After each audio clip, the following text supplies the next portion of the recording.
Hello and welcome to We Welcome Your Teams, a podcast about the most unique job in sport, football stadium announcers.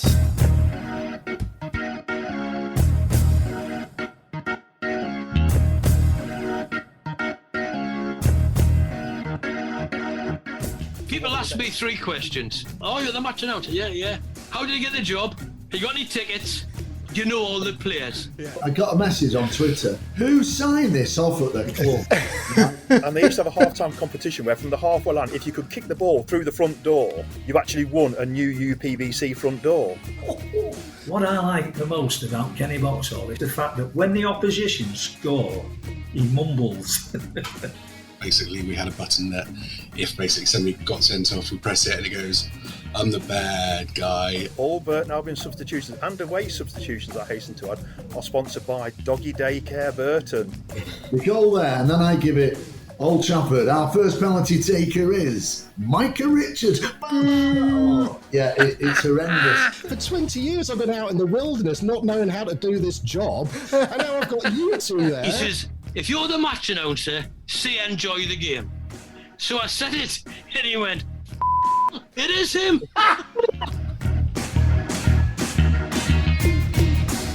Yes, this is the podcast about those people who are the voice you hear on the stadium PA system at football grounds up and down the country. I'm Rich Hurst, I'm the announcer at West Bromwich Albion, and I'm chatting to my counterparts up and down the leagues about why we love the job we get to do every single match day. It's a privileged position, full of insight into what goes on behind the scenes, and the more we delve, the more we meet similar people who live for that buzz when we introduce the teams just before kickoff. Our 2:55 moment. But there have been some crazy experiences along the way that only come with being involved in the national institution that is a British football match day. Well, there is a slightly different twist today. You'll find out why next. A very warm welcome to We Welcome Your Teams, and delighted to say that January is over. All those FA Cup replays in freezing cold conditions should be a thing of the past now. Probably good for I felt for the Blackpool announcer a couple of weeks ago on what was the coldest night of the year. Had 10 minutes injury time at the end of the normal time, then extra time as well. And after all that, they went out as well. Really feel for the chap. Joining me as always, my co-host, Manchester United's Alan Keegan. How are you, Al? I'm very well indeed, thank you, Richard. You know, it's been quite surreal this weekend, or the last few weekends, with bits of breaks here, bits of breaks there. You know, I don't know if it's called a winter break or an FA Cup break or what it's been. Do you take your own winter break? Is there an escape for Alan Keegan to Dubai or sunny climates? No, I'm afraid I had to sort of, perish with the rest of you in the UK and just enjoy the fantastic football, which we'll talk about with our guest in a few moments. I'm going to get onto that in a tick. I just want to run a couple of quick things that have gone through my head given the events the last couple of weeks. The biggest question I'm sure on everybody's lips is, will Sir Jim allow you to keep your lectern? Well, I've had it on good authority that yes, he will. He will. Okay, yeah. Good. I mean, apparently, he's all for it. He was very impressed, I might add. Okay. And he did all the rounds. He was sort of pressing the flesh and said hello to everybody, and he loved the lectern. All right, then. I mean, if he's all about elite performance, then I can understand why he wants to keep on. Yeah, well, it's all about the margins. It is about the margins. You're right. Yeah, and I saw. So you met Luke Littler, the darts player, who got to like the PDC champions. He was there, wasn't he? I just wondered if that made you suddenly think about switching codes and becoming the voice of the darts. Because Russ Bray, the guy who's done it for Yonks, is retired, isn't he? Yeah, that's right. Yeah, he's stepping aside from it, But no, I actually, just going back, talking about Luke Littler, what a lovely guy. Okay, fair enough. He's so mature for his age, 16. And he talks like, a 26-year-old. And I just said to him, how's it going? And how's this, the last few weeks of the whirlwind been for you? And he just said, I'm living the dream. Yeah. And then he went, like you are. I nice. Said, well, listen, when you win the trophy like the World Championship or any other major trophy will get you back on the pitch and we'll present you with it. I love that. That's the only reason for doing it. Now, look, speaking of living the dream, I'm going to get us onto our guest for the episode, because I think it's fair to say, despite of all the fantastic announcers we've spoken to, we're going to the next level here. He was the announcer at the last World Cup final in 2022 in Qatar, and he's been the voice of the Women's World Cup final, Club World Cup final, Asia Champions League, and even West Sydney Wanderers when he's not doing any of that. Alan, would you please announce our guest? Well, it gives me great pleasure to introduce, to welcome to our humble podcast, the man, the voice, there is Steve Peios, the FIFA Matchday presenter stroke announcer. Beautiful. And stepping onto the pitch, here he is, Stephen Peios. How are you, Steve? Excellent, gents. Thanks very much for having me on. Great to see you, Rich. Alan, great to see you in person, mate. Heard that voice so many years, most of the time announcing late winners for Wayne Rooney against Arsenal. But hey, what can I say, mate? Classic times. But look, it's great to be on here, boys. It really is. Thanks very much for having me. Let's lay the allegiances down straight away. Steve, you're an Arsenal fan, so I know, that there's a podcast in itself if you two want to go off on one, but, we just can't. I think that's a Sidemen episode there, Rich. Yeah. Alan and I talking about the glory days of the rivalry and just Premier League beauty over the years. But yeah, look, Arsenal fan since I was a young boy, gents. My auntie married an Englishman from London, and then from there it was one of those things which I'm assuming is very rich in your culture over there, where once you're a little tot at sort of 7-8 years of age, it's like, this is who you're supporting, this is what's happening. You don't have a choice, don't even bother, and that's how it went for us at a very young age. So, being a FIFA Matchday presenter, World Cup finals and things on the stage, you technically then you've been the voice of quite a few different stadia. Absolutely, Rich. Yeah, that's right. I mean, I've had the pleasure of being, the announcer at a lot of great grounds, been around the world, which has been a real honour and pleasure for me. I mean, looking back at, the iconic games, I guess that World Cup final was really one of the very special moments of all time. I think a World Cup final, like a lot of cup finals, can be a very cagey match for a lot of reasons. I mean, teams tend to go a little bit more defensive from a semi-final and final onwards. So to have a game that was, 3-3 injury time, the penalty drama for me was brilliant. So in terms of stadium-wise, I mean, Lusail Stadium really is a grand jewel here in the Middle East. It's quite simply a superb ground. But for me, look, I've been very lucky, very grateful. I've done, Asian Champions League finals in Saitama, where Urawa play, which is a beautiful ground. Saudi Arabia, Club World Cup recently, at King Fahad years ago for a Champions League final, and then recently at their big ground. I think it was called Jassim Ahmed or something like that. I can't remember the name of it, but that was a big one. Some of the American stadiums are truly iconic in their own way. The big NFL grounds, they're different. Don't get me wrong. They don't have that real intimacy of what a Premier League ground has, for example, or some of the other footballing type of grounds. But I've had the pleasure of announcing some big games. I did a Gold Cup final in Las Vegas a few years ago, so that was a real honour to be there in Raiders Stadium. Dallas Cowboys AT&T, which will actually host the final now, it looks like, for 2026. So looking forward to getting back there for that one. And FIFA sort of had a little bit of a stint, you could say, I guess, in the Middle East the last 4 or 5 years. A lot of the Club World Cups have been there, apart from Morocco, which is still an Arabic-speaking country, which was earlier last year. But prior to that, we've been in the Middle East a lot with Qatar, the United Arab Emirates, Saudi Arabia, recent times. So it's been a real joy to sort of get around and see football and how it's loved around the world and in some of those grounds. But some of those American grounds are really grand. They're really nice to be, 80,000, 85,000 people sort of sitting right on top of you was a real honour. It's funny you should mention the American stadiums, because like not in your sort of league or your capacity by any mark, Steve, but I've been fortunate to sort of travel around with United to many, many stadiums all over the world. I'll tell you where I really liked. I don't know if you've been to it, because it's an amazing place, but the Levi Stadium in America. San Francisco, right? Yeah. Unbelievable. I mean, just a simple thing. You could get Wi-Fi everywhere. And it worked comfortably, right? Yeah, it was amazing. It was brilliant. But you're right about that intimacy and, the sort of English football clubs or the British football clubs, you know. But, I should have realised this was going to be sort of me being left out on another level again, because 90% of the time we speak to announcers and Alan and the other guy have done Wembley. Now it's the stadium in San Francisco that you've both done. But I can't remember that one either. So, you know, Steve, how many times have you done Wembley?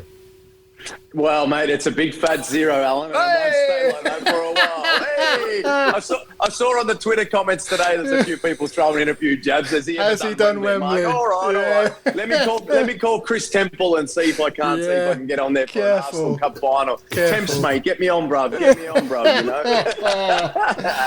It says something, doesn't it, when we have to go to an announcer who's literally on the other side of the world to find someone else who's not done Wembley. Yeah. So where did it all start for you then? When do you remember first even wanting to do something like this?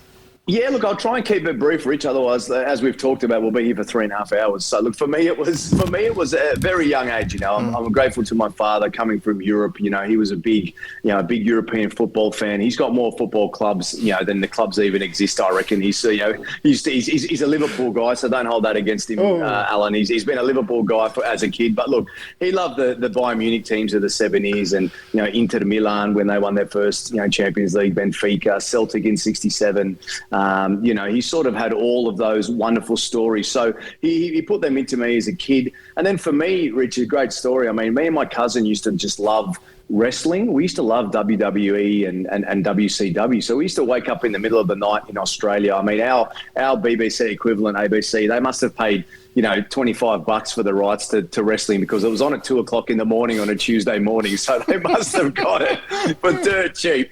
And we found it. So we used to get up in the night and call each other and say, mate, let's get up, and this is my cousin who's a little bit older than me, but let's get up and watch the wrestling in the middle of the night. And that's where becoming an announcer was something I really wanted to do.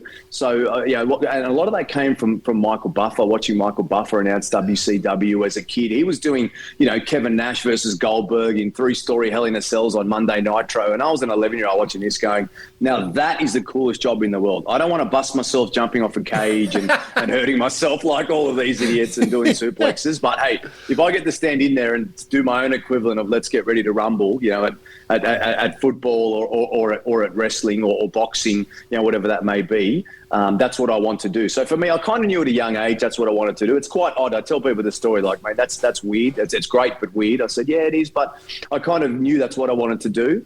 And then from there, it just went on. I mean, I've been sort of doing radio on and off for 20 years as well, a lot like you, Rich, as well. So, I mean, I started with community radio when I was 16, talking to what would have been the equivalent of 15 people on a Friday night, I reckon, tuning in to us. But the beauty of that was, 7-8 years of community radio for free meant you were honing your skills. It may not have been in front of a lot of people, but, you had your number one fan, your mum, your dad, your brother. Your family was listening to you. They were proud as punch. And if that's as far as you went, then that's as far as you went, right? But it gave me and my good friend, who ended up becoming a Canberra Times and Sydney Morning Herald journalist, Jimmy Buckley.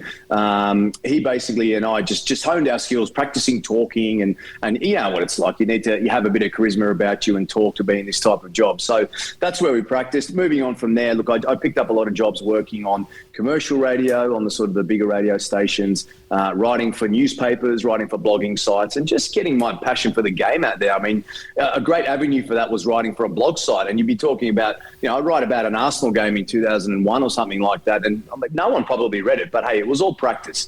So then from there, fast forward on, I ended up getting a chance to do a boxing promotion in my hometown of Canberra with a very big promoter, a nationwide promoter who was doing some promotions out of there. Got to announce my first boxing show, a house show in front of 1,000 people. Nice. Very nervous. I tell you what, boys, I was crapping dacks that day. I'll never forget my first time up there. I was like, oh my word, this is really daunting. And then from there, just practiced. 3-4 shows a year turned into 10 shows a year, 15 shows a year. Turned into just getting more and more out there. And then like my big break came Commonwealth Games, I guess, 2018. We held the Commonwealth Games in the Gold Coast, was the boxing announcer for the entire program of the Commonwealth Games. And then look, one thing led to another. My now great friend and FIFA boss, Lance Brass, was there as a venue producer, and he's a Canadian guy. Knew a bit about football, but it's a great story. I mean, he's mostly ice hockey this and NFL that and blah blah blah blah blah. He goes, "Oh, hey buddy, you know anything about soccer?" I'm like, "Oh my word, do I know anything about soccer? How long have you got, champion?" So I sat there and just drilled this poor bloke's ears for the next 2 weeks about soccer, and he goes, "Well, you know what? I've just started a new job at FIFA, basically doing their in-match presentation." So look, it really was a moment. I guess in life, they say sometimes that luck's involved, but it was fortuitous to meet him at the time I did, but you still need to know your stuff. And I guess my audition for that 2 weeks was reciting footballers' names and great moments and all that sort of thing. So from there, I ended up getting my first go with FIFA was 2018 at the Club World Cup, which was in the United Arab Emirates that year. That was a Real Madrid team on the back of 3 European Cups in a row. So it was a very, very great time for them. And then from there, that just rolled on. I guess I got my first gig, did a great job. FIFA were very happy. That rolled into the Asian Cup for the AFC, and then the Women's World Cup was in France 6 months later, and the rest is history in that respect. Kept up the boxing on the side as well. I mean, I still love my boxing. Britain especially is a place that's produced not only some of the best boxers, but some of the best promoters in the world now. I mean, Eddie Hearn and Frank Warren are doing great things now, and they're almost joined forces now in Saudi Arabia, as you can see with Turki Al Sheikh there, with everything that they're doing. So, I did my first World Championship a few years ago, which was Jai Pattaya and Marr. They're about to rematch in Saudi Arabia next month. So I did my first boxing bona fide world championship as well. Kept that going along with the football work, and it's just been a magnificent journey. It's been 6 years of pure whirlwind since then, probably about 20 to 25 tournaments with FIFA, the AFC and CONCACAF over that time, and plenty of boxing fights on, our TNT equivalent sort of pay-per-view, Sky Sports, all that sort of stuff, our equivalents in Australia, and DAZN, done a few things on DAZN recently as well. So look, it's been a great journey, boys. And yeah, sorry for the long explanation, but just to set it up there, it did start at a young age. Yeah. The WWF as a kid was the mecca of sports entertainment, really, watching The Rock and Stone Cold and all these magnificent names at a time, gents, as you know, before we had social media, before we had all that crap, I remember my mum telling me stories about, being in love with George Best as a kid, listening to the radio broadcasts in Australia, and you had to listen to it. You had to watch, Man United win the FA Cup to know what was going on. And that was the beauty of, I hit it at that right age, because now everything's so accessible now. It's like, what happened? Live score update, ding, ding, ding. But back then it was a time when you had to ring your cousin at 2 a.m. to watch the wrestling. Otherwise you didn't know what happened. So that's where it all started for me, boys. It's been a long trip, and it's been fantastic. Loving every minute of it. We'll get you back to the chat with Steve shortly, but it's a good time to let you know that this rather tidy tune you're hearing is brought to us here at We Welcome Your Teams by the guys at Shoot Music. Now, if you go to sportplaylist.com, you'll find the most popular tunes from all over the world of sport. They've also got regular interviews with matchday DJs at sports stadiums all around the world, just to see which tunes are doing it for them and making a great atmosphere. There's also the stadium chart on there, which covers the biggest tunes as played in all those stadia. This song is one they sent over in the last month, and we very much like it here at We Welcome Your Teams. It's Bullet of Dignity from Fat White Family. Now, we've used the instrumental version here, very handy for some match day production, we reckon, and you're able to do that because quite often you get instrumental versions when Shoot send over their stuff, which they sent for nothing, just because us and a lot of the match day DJs involved at clubs that we feature are signed up for the service. Beautiful. Right, should we get you back to this episode? Here's more with Steve Peios. At what point, only because you sent some images over from the recent World Cup and what you were doing there. We'll get on to your essential match day equipment in a bit, but I want to start with the attire, because you're the first and I think only stadium announcer I know for a football match that's wearing a bow tie. And I'm all for it. I'm all for it. Yeah. Well, look, I think a lot of that came from Rich and Alan. To be honest with, when I'd sort of become really close with Lance, he's one of my best friends now, my FIFA boss. What he always loved, martial arts and fight sports as well. So for him, what was so great about that is that because I had the boxing behind me, and it was that sort of the debonair Michael Buffer, you put the tux on, or the Jimmy Lennon Jr., always in a beautiful bow tie, always in a beautiful suit. From there, what happened was, Rich, is I kind of said to him, you know what, it started off as like I'll just wear a suit or I'll wear something, nice and looking dapper and smart. I thought, look, you know what? For the big finals and the big, the Club World Cup finals, the FIFA World Cup finals, why don't we do the whole Michael Buffer thing? Why don't we put the bow tie on? Why don't we, come up with a few of the boxing catchphrases, ladies and gentlemen, the players are waiting. Because what I do in the ring would be that, the boxers are waiting. The time is now. Wherever I am, Melbourne, we are ready. So that'll be my call sign. So then what we did is we implemented that. We go, well, why don't we do that? We can see, the Steadicam from broadcast has the players in the tunnel. They're about to walk out. So look, why not? Why don't we do that? The players are waiting. The time is now. Doha, we are ready. Bang into a hype reel. Bang into the players walking out. Let's welcome the teams, right? Well, here we are on the We Welcome podcast. Yeah. So from there you'd welcome them out. I thought, why don't we try this? And look, credit to him. He being a North American, I think, sort of sports entertainment is something that's really in their blood, right? Yeah. From NBA, NFL, all the wacky stuff they do over there. So it wasn't a hard sell for him. Yeah. He bought it, and to be honest, the Middle Easterners absolutely loved it. That's kind of where we introduced it. And then we started taking it to North America, through Asia, to Australia recently for the Women's World Cup, Qatar for the Men's World Cup last year. And then it went from there. And then, I got my, love that. Got my, thank you, sir. Love it. They are brilliant. Beautiful. Got my tailors to start doing me up all these fancy tuxes. Like, I've got a beautiful green one done up for Saudi Arabia. I said, listen, Saudi green is what they wear over there. Can you do me up this beautiful, mix, this floral mix? And they did that up for me, and we put that on. It was fantastic. So it was great. Yeah, absolutely love that. It's the only way it should go, really. I think, Al. Once you make it above, I know you and me are both shirt and tie every game. I know that. A lot of the lads talk to us about sometimes some of them club track suits, some of them mix it up a little bit. Lance at Bristol's always sartorially well cut. Alex at Man City's always pretty well cut, to be honest to him. But hey, bow ties up the next level. Definitely. I mean, it's something that I've always done from day one at Old Trafford, and it was something they requested. When I said, look, when I got the gig, what do you want me to wear? Is there a club suit? Is there this, there that? They said, well, you can wear a club suit, or if you don't mind, always wear a dark suit if you can, and we'll always give you the latest club ties. So, I think it makes it work. Yeah. And looking at your Instagram, Steve, honestly, you are so smart, mate. I mean, you look like a model, if you don't mind me saying. He's one of the best looking announcers in the world, Rich. Yeah, absolutely conceding that, absolutely. That wouldn't be hard with me or Rich.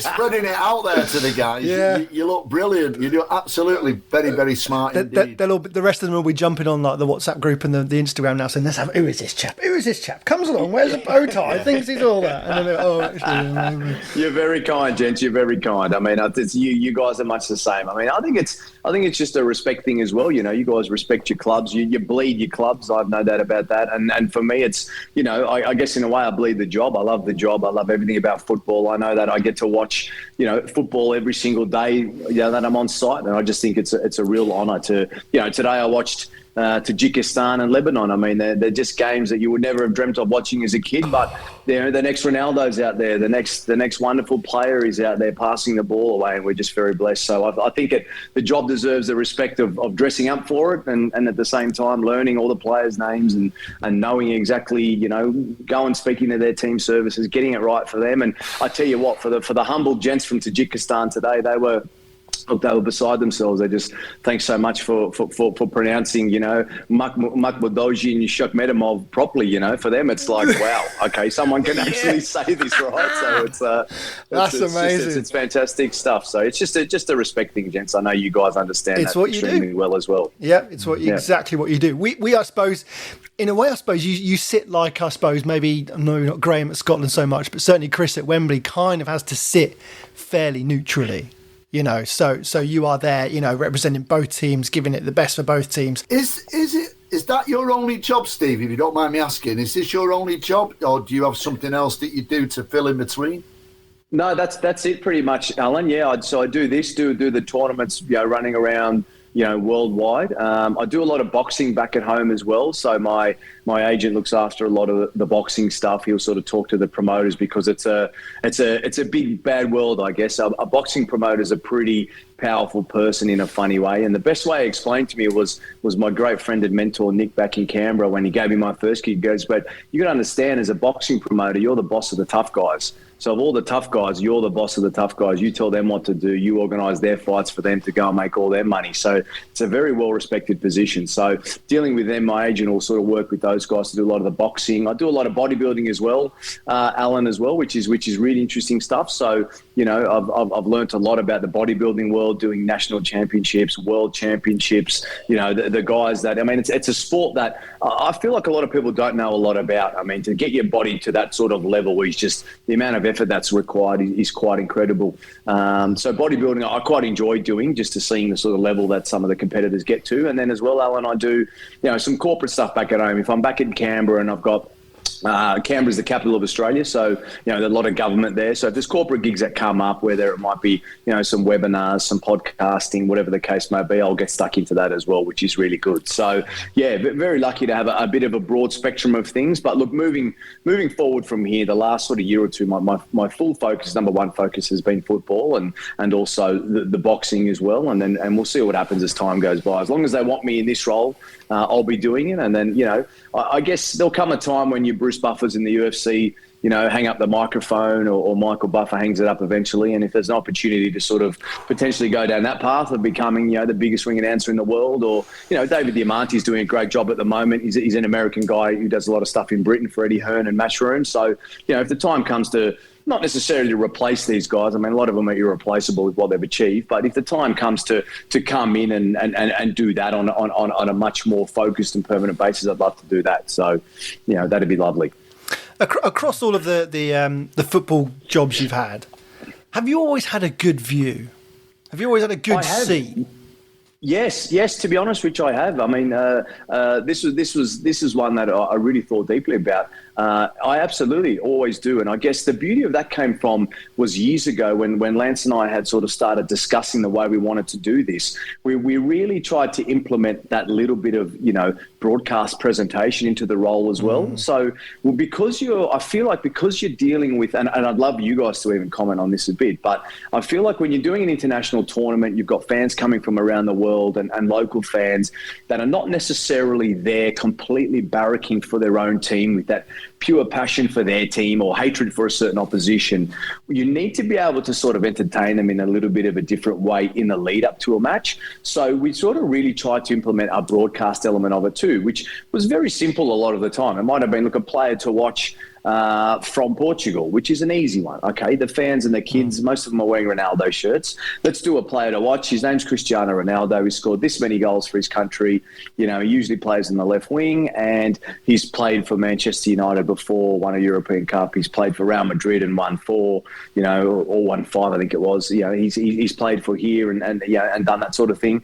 You know, he's a key matchup between two players. So because of that, it was kind of, you know, introducing those type of segments into the FIFA world and into the AFC world and these continental competitions meant that if we had have done that from a booth, it would have lost a little bit of its luster, we felt. So they end up getting me down pitch side and sort of standing next to standing next to TNT or standing next to Woodsy like I did every game at the FIFA World Cup and that sort of thing. So you're down there next to those guys, creating that atmosphere that you might see on a stand-up for the broadcast, you know, before a match and that sort of thing. So for me, very, you know, luckily I've been, you know, basically at that position, sort of pitch side for almost, you know, every game I've ever done, you know, at these big competitions. There was one game for Al Sadd back a few years ago at a Club World Cup when they were the local side, Al Sadd, here in Qatar, and that was up in the booth of Jassim bin Hamad Stadium, right up in the booth. But look, outside of that, everything's been pretty close to pitch side, so nice. It's been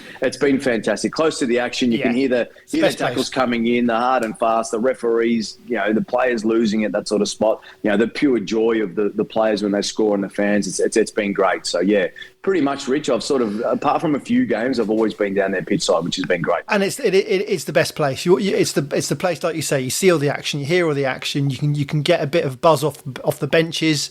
You might, if you're lucky, and if it's the right team, you'll spot which team who their shouty man is.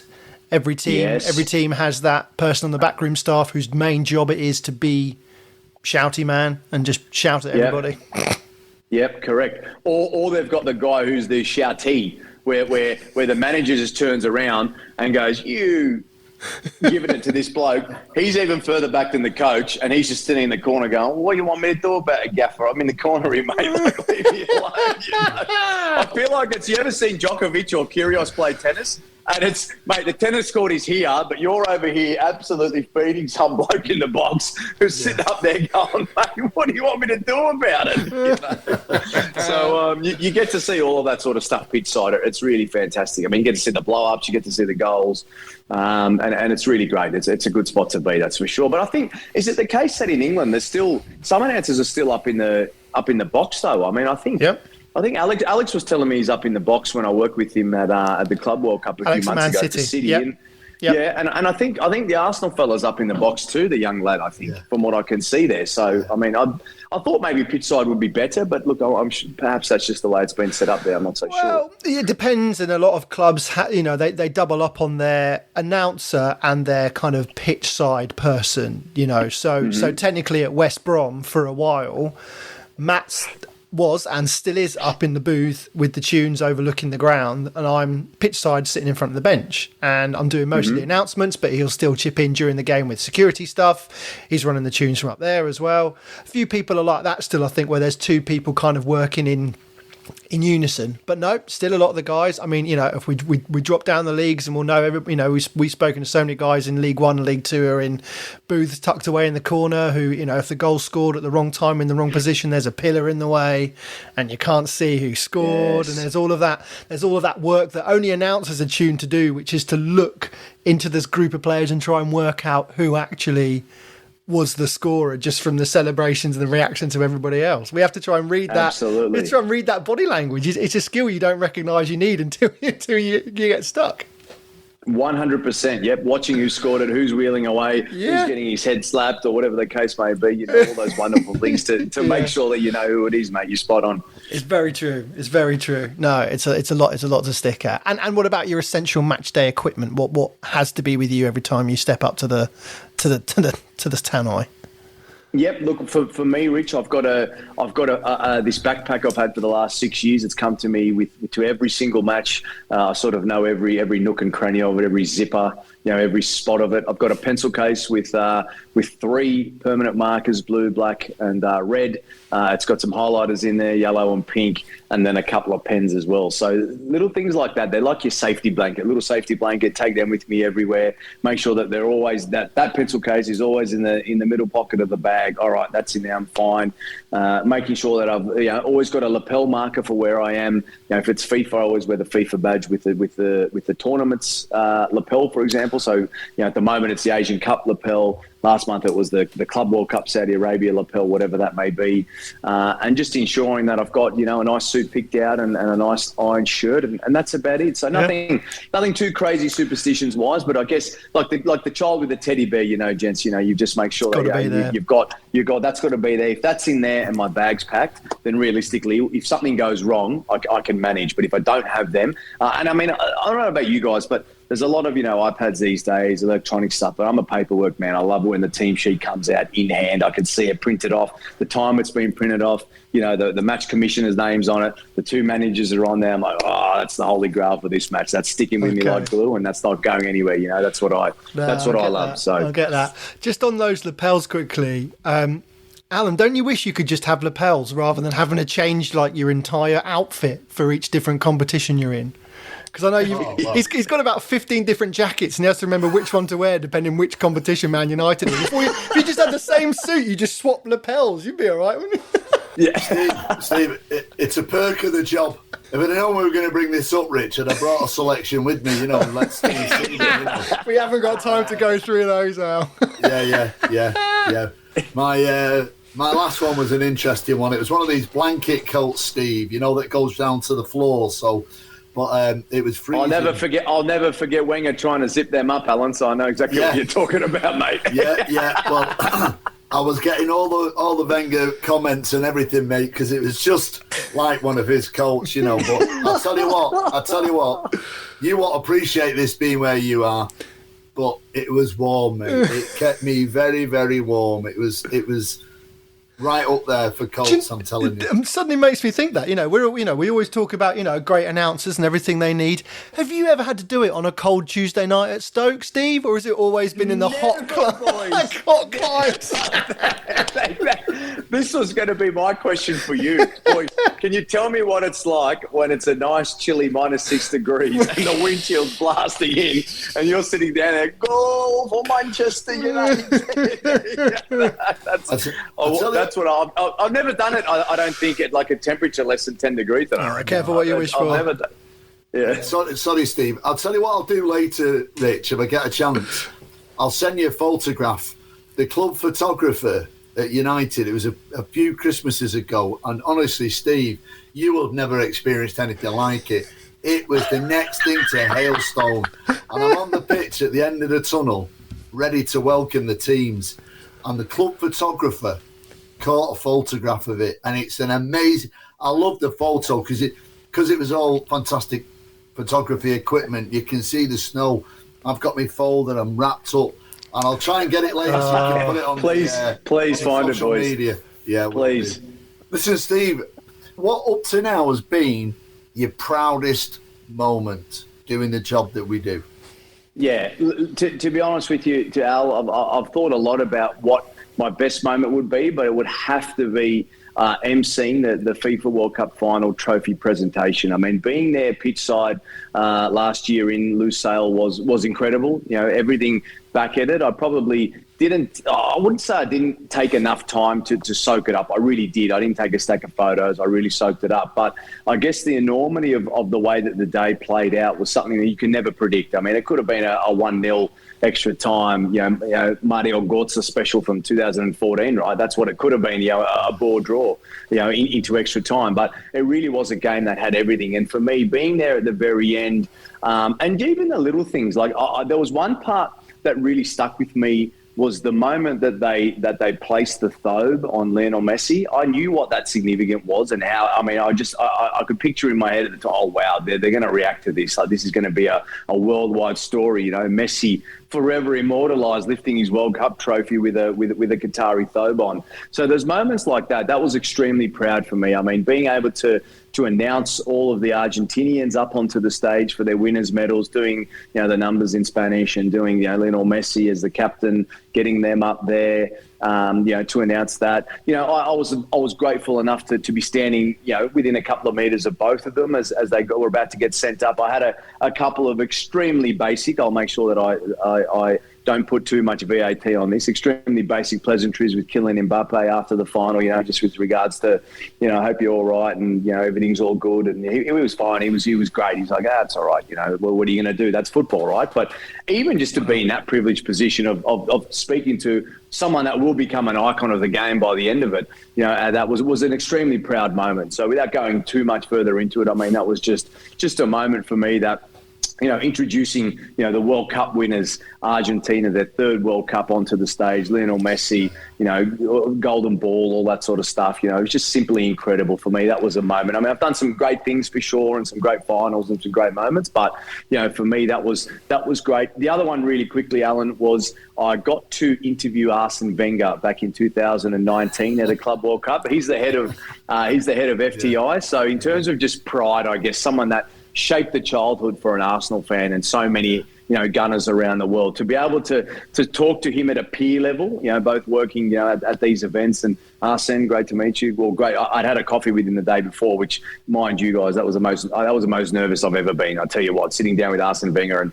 having a coffee to discuss what we were going to chat about in an interview, that was a proud moment for me. I tell you what, that was just brilliant. I got some photos with him. He was a true gentleman. He was just the nicest man in the world, and it's something I'll never forget. So those two right there would be two of my proudest moments in the business so far. Who paid for the coffees? I did, of course. Yeah. Absolutely. Don't you dare, Arsene. Get out of here, please. Just on a quick one with that, and I mean, it's not like tit for tat, but just because I can relate to what it means to you. I mean, I had a wonderful experience on a tour, Steve and Rich, where it was so humbling, where the chief exec of the Manchester United Foundation I got on very well with him. You know, I'd go as far as to say we are very good friends. You know, it's not just a sort of relationship through the club. We are good friends. And on this particular morning, I was having breakfast, you know, and this was on a tour, and John was sat with Sir Bobby Charlton. Oh, wow. And they were on the next table to me, you know. So obviously I knew Sir Bobby, but not as a friend, but morning, Sir Bobby, yeah, morning, you know, and John. Anyway, John says to me, listen, Alan, he said, I've just got to go and make a call for about 10 minutes. Will you just sit with Sir Bobby, just get him a coffee and have a chat with him? Amazing. So that was my Arsene Wenger moment for you with Sir Bobby. And do you know what? He was absolutely brilliant. He was fantastic, talking about everything, so humble, so beautiful. And obviously with him passing away at the end of last year, it just meant so much to me that I'd spent that time with him, you know. And it was just like us three now having a conversation. He was amazing, you know. We are very lucky.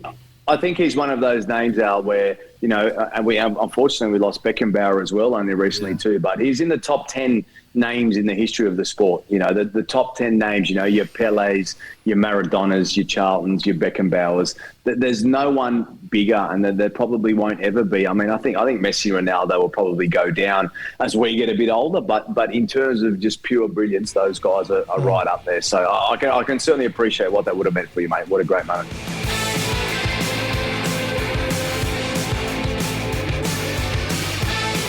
Okay, then it's time for another tune we're recommending off the back of having it delivered to us here at We Welcome Your Teams by the brilliant guys at Shoot Music. Always providing innovative promotions for the music and sport industries and official music services for football clubs and other sports like Formula 1 and Super League. Plus, the guys have sportplaylist.com where you can see what the tunes are and what's getting played at your club and the club playlists. And don't forget the stadium chart as well. That shows which songs are going down the best at grounds all over the world. Gives you a great idea of what music is good in sport right now. One tune we're particularly keen on here is this. It's new music from Jonny Marr, taken from his album Spirit Power. This is The Answer. That might be the answer to your next matchday playlist problems. Whatever it is, get to sportplaylist.com. You can see your club's own playlist and what songs are big in that stadium chart, remember. Meantime, let's get back to the chat with Steve. You mentioned that sort of little conversation you had with Mbappe. I mean, the job must have seen you come across quite a few other world stars. Anyone else you've kind of had those little interactions with? Yeah, heaps, mate. Look, I'm very blessed, Rich, that with FIFA I get to do the FIFA Legends as well. I don't just do the FIFA matches. I sort of get requested sort of through the President's office now and through special events to go and host the Legends matches, which are held the day before the finals of World Cups. So I get to go to those now. I know Gianni pretty well now. You know, I shake hands with him and have a chat with him all the time. And I always grab a little snap with Mr. Infantino when I can. You know, the Legends match that we held in Saudi Arabia recently, look, we had Kaful there. We had, you know, Hristo Stoichkov, one of the great names. My dad loved him, right, being Bulgarian and us being Macedonian and Greek, you know, some of the great names. John Terry was there. We won't say too much about him. Nah, look, he's still an England legend, right? I mean, he's a Chelsea legend, yeah. Tell me there was, he didn't have to take a penalty shootout, did he? That would have been good. Yeah, no, not that day. But, you know, Kaká was there running around and he was magnificent. So I've come across, jump in, Rich, please. Oh, go on. No, Steve, sorry. I think I've told this story, haven't I, about John Terry, Rich, before. But just very quickly with you, Steve. So, the 2008 Champions League final. Have I told you that? I forget. I think there'll be loads of people who'd love to hear it again. Yeah, so Moscow, right? That's brilliant. So, 2000, the next season, I'm announced Chelsea come to Manchester United to Old Trafford. Now, we played them away first. So, it was 2009, if you know how the calendar. Absolutely. So anyway, I'm going through the Chelsea team, and obviously, I think did he wear number 24? 26, I think. 26. 26. Yeah. So he was quite far down the list. So I've done the announcements, blah blah blah blah, and I'm doing. And number 26, John Terry. The whole stadium erupted cheering him. You know, an unbelievable moment. It's just one of the funniest things that I've ever experienced as an announcer. Yeah. But just doing a quick name drop as well, Rich, because this is great with Steve. Just when you meet players, I've done quite a few of the Soccer Aid games. That have been at Old Trafford. I mean, I don't know if you're aware of them, Steve. But I am, yes, absolutely. Yeah, yep. They're normally, Robbie Williams is involved with it initially, and it's normally an England 11 against a World 11, and it's all for Soccer Aid. It's a big charity football TV show over here. But anyway, I had the absolute pleasure and honour, and I've met him a few times, but on the pitch, of meeting and speaking with Usain Bolt. Oh, wow. That was incredible, I asked him could I have a selfie, and when you start following him on Instagram later, Steve, you'll see it, it's a nice one. It's a brilliant Noted. Copy that. I've been looking at yours, Sorry, Rich, I just wanted to share that one with John Terry, though. Well, next, mate. do you know what? He brings us all together. He's the only reason, John Terry is the only reason I ever got in trouble as a stadium announcer. Did I tell you this story? No. So West Brom had played Chelsea back in the Premier League years. We played them towards the end of the season in May, and Cesc Fabregas got sent off. West Brom actually won 3-0 in the end, but Cesc Fabregas got sent off. And in those days, I was very new to the job. I just started, and we stood in the tunnel. So Fabregas is walking down the tunnel behind me. So me looking for the opportunity, hadn't quite had the professionalism drilled in me yet. Took a selfie over my shoulder with Cesc Fabregas walking off. I went, I might have done cheerio or something like that on it, and tweeted that, and off we went. Anyway, it was fine, just part of the game. It's part of the banter, whatever. Next season, September, we played them at home again. The fixtures threw them up at home quite early on. And I threw a tweet out in the morning saying, well, this is what happened last time West Brom, Chelsea were here at West Brom. Goodness knows what will happen again. What happens? John Terry gets sent off in that game. So as John Terry walks behind me, I did the same picture again and pulled a kind of face like, oh, this is awkward. And that because it's John Terry, I guess, that one went ape, whatever. Yeah, that one went all over the place. One went bananas. That one went bananas. Yeah. And I got a rap on the knuckles for inciting a bit of, tete-a-tete between the two fans. Hence, you've never seen a selfie during the game from me ever since. Ever again, yeah. I think one thing that's so great is that we're in this position where we can just you get you almost get comfortable, don't you? I mean, you see these players that are revered, that are you go to places around the world like Thailand or China or Japan, like these guys are just the mecca of all people football. So you see them and it's crazy. I mean, I had a great moment just quickly on this with Luka Modric, and that was back in 2018, the Club World Cup, but it was in the back tunnel. Now, the team that they were playing in the final, Alain at the time, had a big Croatian back staff. Now, because of my Slavic background and being able to speak Macedonian clearly, I sort of, would see the guys around and give them the old, zdravo, batka, šopraj, more, all that sort of stuff, just giving them the old, how you going? But that's what led me to meet Luka Modric. I mean, he's being a Croatian, he knew all the back staff of Alain, and we're in the back tunnel. You just have the back tunnels where the buses are and that sort of thing. Yeah. So I'm walking through this back tunnel, and I've seen these Croatian coaches of Alain that I've had drum up a bit of a relationship with over the previous week or two, and I've seen them and gone, "Hey, you going, boys?" Like in Croatian, Slavic, "How are you, boys?" "Yeah, good." Next minute, I'm shaking hands, bang, bang. Luka Modric is the next one. I've gone, oh my word! Like you're double taking. You're just like, oh. Yeah. And then, so what do you do naturally? I mean, Casey, you come up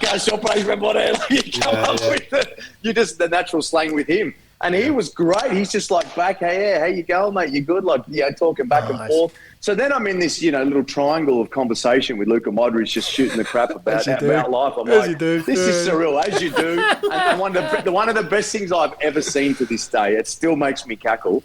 This guy had his tracksuit on for the team like this.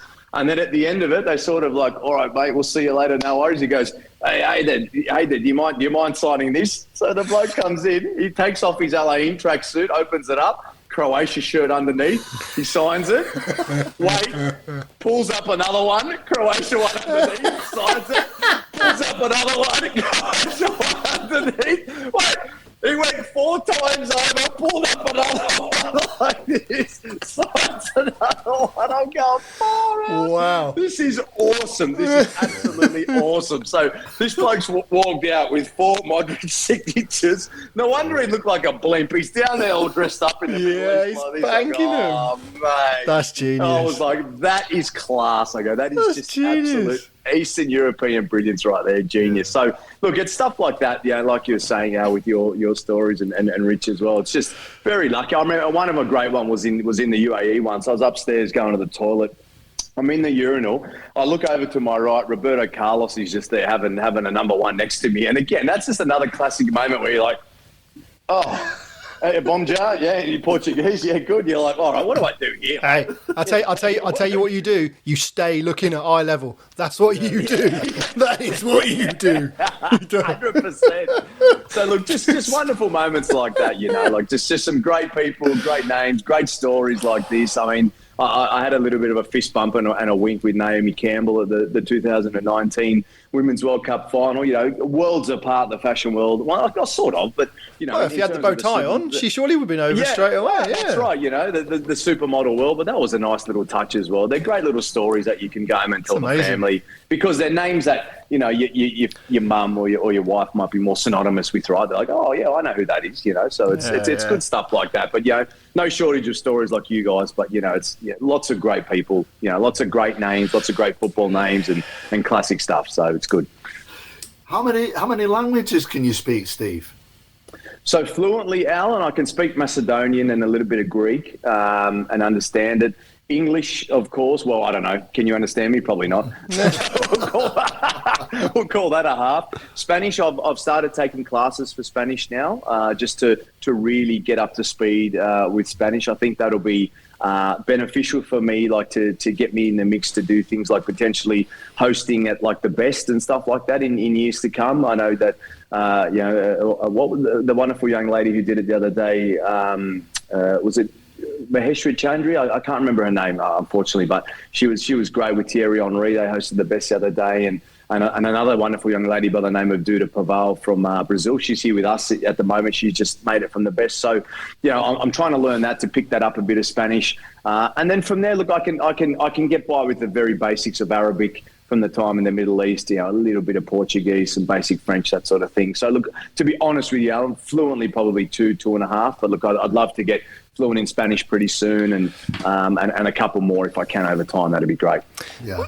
Do you ever change your style slightly for the country you're in, depending on what they're used to as announcers? I don't know. I mean, we always talk about how our English announcers, UK announcers, are so different, so far removed from some of the guys who do it, in Italy, in Spain. Oh, for sure. Oh my days. Did you see the guy for Osasuna the other day? So there was a guy from Osasuna who scored from the sideline. I don't know if he meant it or not. But do you know what, Steve? You've probably seen it. No, it's funny you should say that.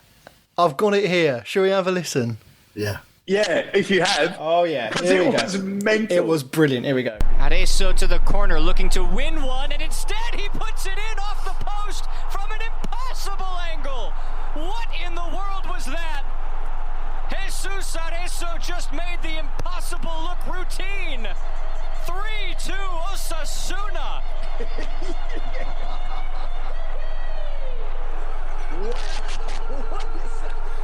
It's goal of the year worthy. It might not have been on purpose, but it sure doesn't matter. Jesus Arezzo with a boomerang. I think he's still going now, to be honest. Yeah. How good was that? Like, that was just quite simply incredible. It was incredible. I remember hearing it going, is this guy for real? Like, it was coming through the television. I'm like, is this guy no? Like, this is brilliant. Like, go. And I think it sounded to me like it was almost like obviously the goal took everyone by surprise, because the guy's literally by the corner flag when he hits that. You can't get much closer than that. It's by the corner flag. It goes in the top, and he's kind of almost laughing. There's this bit in it where he's laughing. Like, listen. It's so good. He says that. But can you imagine Al doing that with a late winner versus City? Oh. Yes, sir. I can imagine you doing that just quietly. Come on, It's so so different. But I know some clubs in England are starting to do the first name club call. Fans call back the last name. The call out. That's right. Yeah. I don't think I'd try it at West Brom. Bless their cotton socks. I just can't see it catching on. But you must change your question, Rich. I mean, definitely. Look, to answer your question, I mean, we've what I would do for Wanderers would be like a call out or really give it some proper. West Sydney Wanderers, yeah. Western Sydney Wanderers. For away teams, I mean, I certainly wouldn't call it taking the mickey, but Central Coast Mariners beat us at home the other week, and I'm just like, goal for Central Coast Mariners, number 10, Sammy Silvera, whatever. I gave it a proper, good on you, see you later, you know what I mean, who cares? But you can't quite do that at this level. I mean, what we have been able to do is that it was always very regimented, like goal announcers at FIFA. It was kind of, goal for We Welcome podcast scored by Rich. It had to be, you could raise your level a bit, but it had to stay reasonably on tone, and you had to be reflective for each team. Now, none of that has changed, which I think is the right way to go because you're at a national tournament. But we've managed to really raise the roof and raise the level. But look, when it comes to certain parts of the world, look, they're definitely. The Arab world is quite into it. So when you're announcing, the Arab teams, that they really love it. I think East Asian teams are a little bit different, like the Japanese, the Koreans are a little bit different in the way that they would announce a goal. The South Americans at Club World Cups are bananas. You can do whatever you want for them and they'll eat it up. So you certainly do get quite conducive to just changing what you're doing at the time, to really editing what you're doing at the moment to make it count and work it. But in America even as well, you can give it a bit. They're quite used to the sports entertainment. But I'll certainly always try and respect the culture and respect the style of where we're at. Whenever we're doing an announcement, basically. Suppose you've got to adapt a bit. Yeah. Looking at all of that, Steve, how much input do you have, and how does it vary depending on what game you're doing? With the music? Music? So, okay, great question, Al. I don't have a lot to do with the music, actually, because with the big tournaments, FIFA and AFC, especially last year, we had a fantastic DJ who was the music director. So we had a DJ, professional DJ, who was music director, who came in. He's a Canadian guy who lives in Germany. He came in and was... the music director. And one of the DJs as well was Tony Perry, who's a good friend of mine. I'm sure you guys have probably come across or seen Tony. He does it. He's a club DJ, a nightclub DJ, I believe. But he does do West Ham on Europe. He's recently done Chelsea in the WSL as well. So those guys sort of had a lot to do with your music. So I've never, to be honest with you, at this level, I've never really had a lot to do with it. Western Sydney Wanderers now, we have a radio station that supplies the DJs for us, and they really get things pumping, in that respect. So that's been something that I've really never had to think too much about, and I can just enjoy and be a part of, really. Has Sweet Caroline made it onto the FIFA stage? It has, mate. Yep, Sweet Caroline sadly has made it onto that stage. Yeah, as one of the tracks. It doesn't look. What might make you happier is it doesn't get the traction. Let me tell you, it doesn't get the traction that it might do in other grounds. Okay. Well, a lot of them don't know it. They just don't know that sort of classic British song, or we might play like an American song. I mean. Born in the USA came on the other day. You can imagine how that went down in the Middle East, right? Like, Born in the USA. And they're all like, what? Oh, yeah, okay. So like different things come on at different times. Or a bit of Bon Jovi came on the other day, which sort of people know. But, I don't have a lot of direction in that. But, I mean, there's some songs that I think a lot more of the communal stuff goes really big at these type of events. I mean, Waka Waka with Shakira is always very massive. Like, that'll come on and be a big one. 60 million down the drain, Kai Havertz scores again, that sort of stuff. So, that's always a big one. AC/DC, Thunderstruck's been a big part of our hype reel for a long time. You kind of can't go wrong with AC/DC. It's always been a big one. Freed from Desire is a brilliant song. I mean, people have really turned that into whatever they want for their striker scoring a goal. I mean, it was massive in Saudi Arabia for Mitrovic from Al Hilal. Like Mitro's on fire, your defense is terrified. And so that was their big song. And funny stories like that. We play that song, but Al Ittihad, who are their big rivals from Jeddah, who have Benzema, soon as we put that on, they're like, boo, because they know it's, Mitrovic's song from Al Hilal, right? So there's all these funny stories like that about, music that come out as well, which you can't really legislate for, like people have their different songs that they love and that sort of thing. So, for me, I've always been blessed to have the best DJs playing around, and I just get to bop along and put my crappy dance moves on if they ever want me dancing, and that's it. So nothing wrong with that. No, exactly. All right. Well, look, we've obviously talked for a long time and got some awesome stories out, Steve. I want to just wrap it up, just because otherwise we'll be here all night, and we'd love to be, but we've all got lives. Yeah. You've probably got a game soon anyway, so we can't hang around too long. Get to bed and another game tomorrow. Yeah. Australia tomorrow, actually, which is very blessed again. I got my own country tomorrow versus Uzbekistan, so that's superb. Very happy. Keep it nice and FIFA neutral. Remember, FIFA neutral. Oh, of course. Goal for Australia. Jackson Irvine. Riley McGree, the Borough boy. Yes, sir. Love to see it. So let's finish on, in your opinion, someone who's done it on the biggest stage in different places. What makes a great stadium announcer? Okay.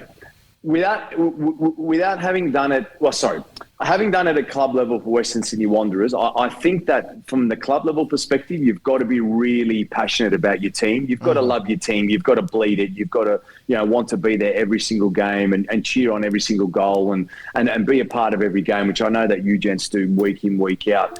And when I do it for Western Sydney, I really love it. I wish football was, could strengthen that little bit, I guess, in Australia. That's probably where it lacks a little bit in terms of our crowd numbers and general interest.